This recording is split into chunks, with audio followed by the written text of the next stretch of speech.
Abhishek ji, BJP ने आपको कमजोर किया?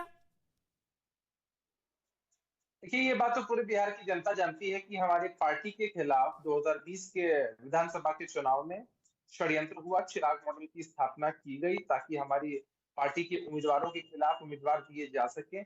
उन उम्मीदवारों के सामने ऐसे उम्मीदवारों को लाया गया जो विभिन्न पार्टियों से आयातित थे। वोट कटवा की भूमिका निभाई गई और उसके बाद आपके सामने नतीजे आए कि हमारे बहुत सारे उम्मीदवार उस चुनाव में हार गए। और यह जो तीसरे नंबर की पार्टी लोग हमेशा संबोधित करते हैं, अगर आप इसकी तह तक जाएं या एनालिसिस करें तो आप समझ पाएंगे कि चूंकि एक निगेटिव पॉलिटिक्स हुई थी एलजेपी की तरफ से, चिराग पासवान जी की तरफ अभिषेक से, भाई, तब बीजेपी ने जाकर कैसे हमारे उम्मीदवार कमजोर किया बनते हैं। ये समझा दीजिए, अगर आप, बीजेपी ने कैसे कमजोर किया अभिषेक भाई? आपने सुना होगा, अमन जी, आपने सुना होगा कि हमारे नेता नीतीश कुमार जी जब राजभवन से बाहर निकले, उन्होंने बताया कि भाई उन्होंने इस्तीफा दे दिया है एनडीए के मुख्यमंत्री के रूप में, और जी। बाकी सारी दिक्कतें जो भी बातें हुई है हमारी पार्टी के वरिष्ठ नेता सिलसिलेवार तरीके से नहीं नहीं। आप लोगों के सामने मुखातिब होकर सारी बातों को रखेंगे। नहीं देखिए अभिषेक जी, किस आप तरह भी पार्टी के प्रवक्ता हैं, आप अगर बता पाए, आपने भी महसूस किया होगा 20 महीने में, क्योंकि रविशंकर प्रसाद करें, बीजेपी ने नहीं, बिहार की जनता ने आप लोगों को कमजोर किया। इसमें बीजेपी की क्या गलती? आप लोग जो हैं, आप जो जेडीयू है 115 पर लड़ी थी, 45 सीटें जीती थी, 39% जो है, 115 115 पर लड़े थे आप लोग, 45 जीते थे 2020 में। तो बीजेपी ने मैं कमजोर भैया किया या आपसे जनता ने कमजोर किया अभिषेक जी? षड्यंत्र ने कमजोर किया, चिराग अच्छा। मॉडल ने कमजोर किया, वोट ठीक। कटवा की भूमिका जो उन्होंने निभाई, हमारे उम्मीदवार हारे, उसने कमजोर किया। कहीं से भी ऐसा नहीं है कि हमारे नेता या हमारी पार्टी की लोकप्रियता कम है, लेकिन तो जो फिर षड्यंत्र तभी क्यों हमारे नहीं, खिलाफ हुआ है वो तभी कई क्यों नहीं चीजें। छोड़ दिया? देखिए, समय लगता है ना, चीजों को एनालाइज करने में समय लगता है। एक बार फिर से अच्छा। दूसरा चिराग मॉडल स्थापित करने की कोशिश हमारे पार्टी के अंदर हो रही थी। हमारे ही पार्टी के नेता आरसीपी सिंह, उनका जो तन है वो पार्टी में था लेकिन मन कहीं और। हमारे तो राष्ट्रीय अध्यक्ष ने भी प्रेस कॉन्फ्रेंस की थी कुछ समय पहले ही, आप लोगों ने भी कवर किया था। जी जी जी आने जी वाले जी जी। समय में सारे सारे जो राज हैं उन पर से पर्दा उठेगा। अब ये, एक से एक जो भी तथ्य है सबूतों के साथ वो आप लोगों के सामने आएंगे। जी वो आज ही मैं मीडिया के माध्यम से, आपके डिबेट के माध्यम से नहीं बता पाऊंगा शायद, जी जी। लेकिन आने वाले समय में हमारी पार्टी के वरिष्ठ नेता हर एक चीज से पर्दा उठाएंगे, हर एक तथ्य आपके सामने आएंगे। आखिर भारतीय जनता पार्टी को विचार करने की जरूरत है, पूरे देश के पटल पर ऐसा क्या है कि कोई भी घटक पर उनके साथ रहने को तैयार नहीं होता। ऐसा क्या होता है कि उनके साथ विश्वासघात होता है। और उठाकर देख लें, जो भी इतिहास रहा है भारतीय जनता पार्टी का अपने घटक दलों के साथ समन्वय स्थापित करने का, उस इतिहास में भी आप देख सकते हैं कि चीजें बहुत बेहतर नहीं रही। तो हमारे साथ विश्वासघात होता है, अपमानित किया जाता है गठबंधन के अंदर, या बहुत तरह की बातें अभिषेक जी, की ये जाती है। बातें आप लोगों मुझे ने भी अच्छी कई बार लगती। डिबेट किया। आप ही ने दो दो बार उनके साथ रहे, आप ही ने दो बार उनके साथ गठबंधन किया, नंबर एक आप जब जी किसी के जी। साथ रहते हैं तभी आप उसके गुण और दोष के बारे में समझ सकते अच्छा, अब वो महागठबंधन के दाग अच्छे हैं क्या, या कुछ सफाई दे दी है तेजस्वी जी ने और आरजेडी की तरफ से? अभिषेक जी। हैं। भ्रष्टाचार पर आप लोगों ने आज भी सवाल किया हमारे नेता आदरणीय नीतीश कुमार जी से। उन्होंने उन्होंने साफ साफ कहा कि भ्रष्टाचार के साथ नो कॉम्प्रोमाइज की नीति शुरू से हमारी रही है, आगे भी रहेगी। ना हम किसी पर दाग लगाते हैं, ना किसी के दाग को साफ करने की कोशिश करते हैं।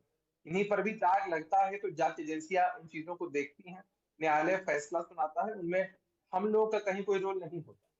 देखिए, आज के डेट में हमारी प्राथमिकता क्या है? हमारी प्राथमिकता में नहीं है नहीं कि अभिषेक कैसे जी, हम बिहार आप के लोगों अभिषेक की जी सेवा शायद करें। सवाल नहीं समझे। जब आपने महागठबंधन तोड़ा था तब क्या कहा था, याद है आपको? जब आप बीजेपी में आए थे तब क्या कहा था? तो कि भ्रष्टाचार के आरोप हैं और इतने करप्शन है और ये सारी चीजें। तब तब ये तो तेजस्वी और आरजेडी तब था ना वो समस्या। देखिए, जांच एजेंसियों का काम है, इसमें हम लोगों का कहीं कोई रोल नहीं। तो अब क्या जांच हुआ ऐसा एजेंसियों को कि वो सारी चीजों को भ्रष्टाचार के देखना दाग होता धुल है। गए? अभिषेक जी, कुछ हुआ ऐसा तो बताइए ना। मैंने कौन मैंने सी कहा ना कि अंतरात्मा? किसी पर भी आरोप लगाए जाते हैं। जी आरोप जी। लगने का ये मतलब नहीं होता है कि आरोप सिद्ध हो जाते तो हैं। तब क्यों छोड़ आरोप दिया था सिद्ध फिर? होने के बाद तब भी क्यों छोड़ा था साथ? आरोप, ये तब भी तो हम आरोप ही थे। अतीत की चर्चा यदि हम करें तो सही बात बहुत है, अभी सारे ऐसे आगे का घड़े कुछ नहीं होते पता। हैं ठीक बात है जो अभिषेक जी। हट जाते हैं। फिर अच्छा, वर्तमान बस वर्तमान एक और सवाल भविष्य फिर मैं हमारे आगे बढ़ जाऊंगा। अभिषेक जी, यहाँ कितना टाइम, जी, महागठबंधन के साथ अभी कितना टाइम? बड़ी मजबूती के साथ हमारे नेता ने कहा है कि यहाँ 7 पार्टियों का गठबंधन एक साथ हुआ है महागठबंधन के रूप कितना में। समय, और कितना हम समय सर, मजबूती के कितना साथ समय? हमने मजबूती के साथ हम बिहार की सेवा करते रहे, कितना अनवरत समय? सेवा करते रहे। कितना समय समय सर? की बात ही नहीं है, हम अनवरत अनवरत सेवा करते रहे, नहीं, अनवरत 2013, सेवा करते 2013, 2017, 2020, 2022, कोई टाइम होगा ना, 2 साल 3 साल, या इस बार रिकॉर्ड रहे, टूटेगा? अनवरत सेवा, अच्छा, अनवरत। अच्छा, इस अनवरत बार सेवा करते रहे। इस बार अनवरत है। अभिषेक जी कुर्सी कुमार हैं, ये आएंगे 3-4 कुर्सी कुमार हैं, दोबारा अब नहीं, कुर्सी कुमार हैं, चीट करते हैं, चीट करने के आदी हैं, धोखेबाज हैं, खत्म हो जाएंगे नीतीश। अभिषेक जी अब आप बोलिए। यही तो ताज्जुब होता है कि कोई तथ्य इन लोगों के पास रहता नहीं, लेकिन जब तक इनके साथ कोई व्यक्ति रहे तब तक वो सबसे सच्चा, सबसे बेहतर, सबसे अच्छा इंसान साबित होगा। लेकिन जैसे ही कोई व्यक्ति इनसे दूर चला जाए, इनका विरोधी हो जाए, तो उससे बुरा इंसान कोई हो ही नहीं सकता है। अमन जी जरा इस बात को भी समझिए कि अगर नीतीश कुमार जी की उपयोगिता भाजपा की नजर में नहीं होती, राजनीतिक रूप से उपयोगिता, तो क्या भारतीय जनता पार्टी जो सबसे बड़ी पार्टी विश्व का होने का दम भरती है, वो हमारे नीतीश कुमार जी के चेहरे पर चुनाव लड़ रही थी। नीतीश कुमार जी के चेहरे पर जब ये लोग चुनाव लड़ते हैं, अच्छी सीटें मिलती हैं, तो कहते हैं कि नरेंद्र मोदी जी का चेहरा था, जनता ने हमें। तो अभिषेक जी आप बोल रहे हैं कि 2020 के विधानसभा चुनावों में मोदी फैक्टर नहीं था? नहीं, मोदी फैक्टर हमने कभी किसी फैक्टर को ना बढ़ा चढ़ा कर कहा है, ना नकारा है। भाई गठबंधन में अच्छा, ब्रांड मोदी कोई फैक्टर नहीं था उस वक्त जो आप बढ़ चढ़कर बोलते थे। नीतीश कुमार ने ट्वीट करा, मैं धन्यवाद देता हूं प्रधानमंत्री नरेंद्र मोदी का, हर मंच पर मोदी के चेहरे पर बिहार विधानसभा का चुनाव लड़ा गया। क्या बातें कर रहे हैं अभिषेक जी आप? इतनी जबरदस्त पलटी मत मारिए ना, इतनी पलटी मत मारिए भाई। अभिषेक जी नीतीश जी ने कहा था ये सब। आप मुझे मेरी बातें कहने दीजिए। अभिषेक जी मेरी बात सुनिए, ये सब नीतीश कुमार जी ने कहा था, ये सब नीतीश कुमार जी ने कहा था। मेरी बात कहने दीजिए, आप मेरी बात अब आप कह रहे हैं ब्रांड मोदी कोई था ही नहीं 2020 में। हमने कब कहा ये बात? आप अभी रिकॉर्डिंग आप रिवाइंड करिए, आप रिवाइंड करिए। मैंने अभी ट्वीट लिखा है नीतीश कुमार का। मैंने कहा साफ साफ कि हमने किसी की चीज को नकारा नहीं है। जब हम गठबंधन में चुनाव लड़ते हैं, अपेक्षा करते हैं, हम जब गठबंधन में चुनाव लड़ते हैं अपेक्षा करते हैं कि सभी पार्टियों का समर्थन एक समान से मिले।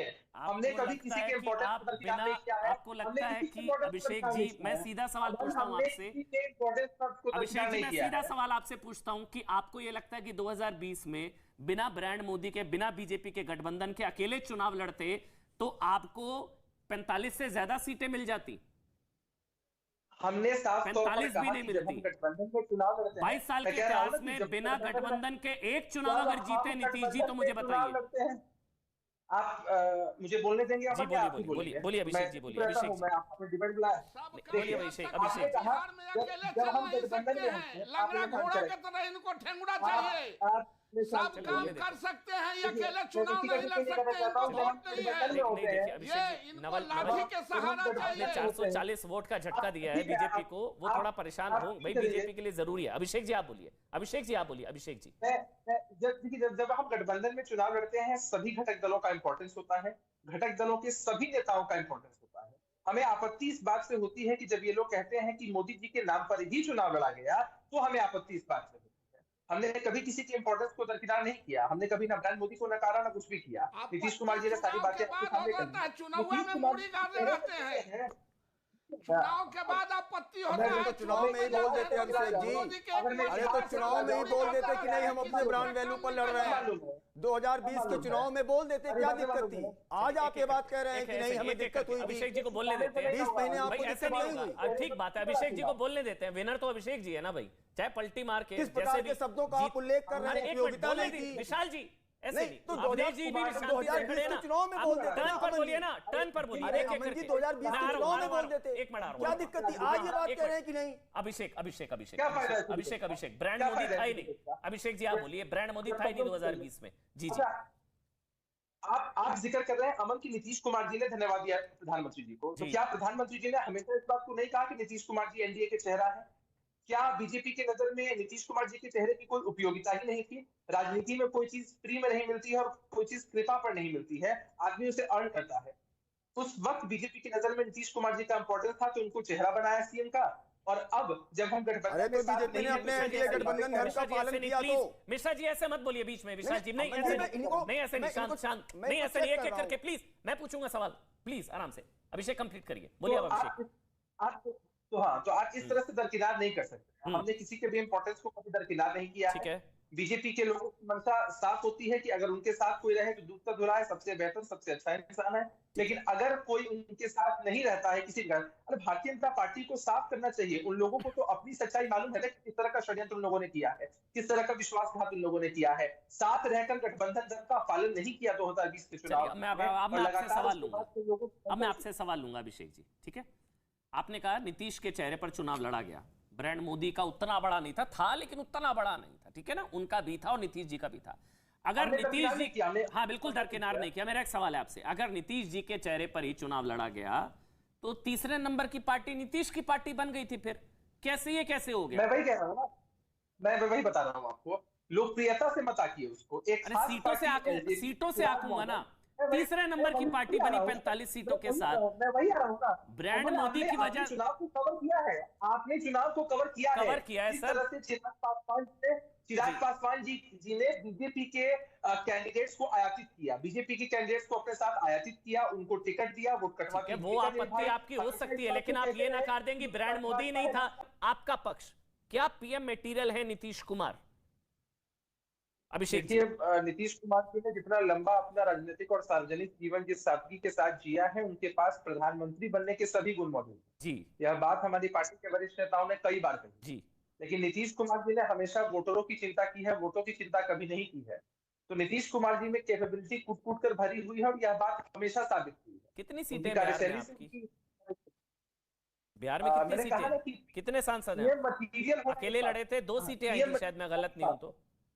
पीएम मटेरियल होना एक बात है, पीएम का उम्मीदवार होना दूसरी बात है। आज भी आप लोगों ने सवाल जब उनसे पूछा, उन्होंने उस सवाल को हंस के टाल दिया और कहा कि ये सारी बातें मत पूछिए, ये सारी बातें। अच्छा अभिषेक जी, एक सवाल का जवाब दीजिएगा। जब 2013 में मोदी के चेहरे के नाम पर, विरोध के नाम पर एनडीए छोड़ा था, तो 2014 में अपने दम पर कितनी सीटें मिली थी लोकसभा की?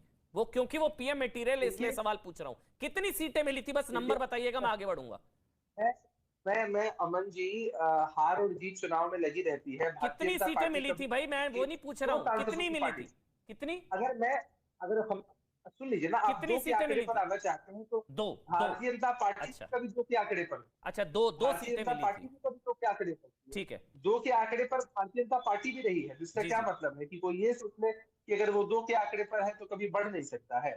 पीएम मटेरियल होना एक बात, पीएम का उम्मीदवार होना दूसरी बात है। 2 से 303 पहुंचने में कितने साल लगे? क्या इतने साल नीतीश जी अभी इंतजार करेंगे क्या? आप समझ नहीं रहे। अगर 2 सीटों वाली पार्टी दावा करे मैं प्रधानमंत्री बनूंगा, ये देवेगौड़ा जी के बाद सबको सपने में आता है। बताइए जी। नीतीश कुमार जी ने कभी अपनी ऐसी महत्वाकांक्षा किसी के सामने जाहिर नहीं की है। तो फिर वो नहीं है अभी, ऐसी एस्पिरेशन नहीं है अभी उनकी। भाई उन्होंने कभी अपनी महत्वाकांक्षा जाहिर नहीं की है कि उनकी कोई दिलचस्पी नहीं है किसी भी चीज में कि वो, तो उनकी प्रधानमंत्री पद में दिलचस्पी नहीं है, बस बात खत्म। अब नीरज जी ने सांस ली है, कोई उनकी प्रधानमंत्री पद में कोई दिलचस्पी नहीं है ना अभी। हमेशा कहा है भाई, हम लोग कहते हैं कि उनके, आप कहते हैं पीएम मटेरियल है। अमन जी, उपेंद्र कुशवाहा अध्यक्ष है, उन्होंने ट्वीट किया है कि देश आपका स्वागत, देश आपका इंतजार कर रहा है। तो ये तो, और एक पहले भी उन्होंने ट्वीट किया था, बिहार नहीं देश आपका स्वागत। तो लगातार वो उस ढंग से प्रोजेक्ट किया जा रहा है। तो उनके क्या प्रधानमंत्री पद की महत्वाकांक्षा है? अभिषेक जी, क्या पीएम पद की महत्वाकांक्षा है या नहीं है? मैंने आपको साफ शब्दों में कहा है कि नीतीश कुमार जी के अंदर पीएम बनने की सारी क्वालिटीज मौजूद है, लेकिन उनकी महत्वाकांक्षा ऐसी नहीं होती है। पद से नीतीश कुमार जी नहीं जाने जाते हैं, अपनी कार्यशैली, अपनी छवि से वो जाने जाते हैं। ठीक है,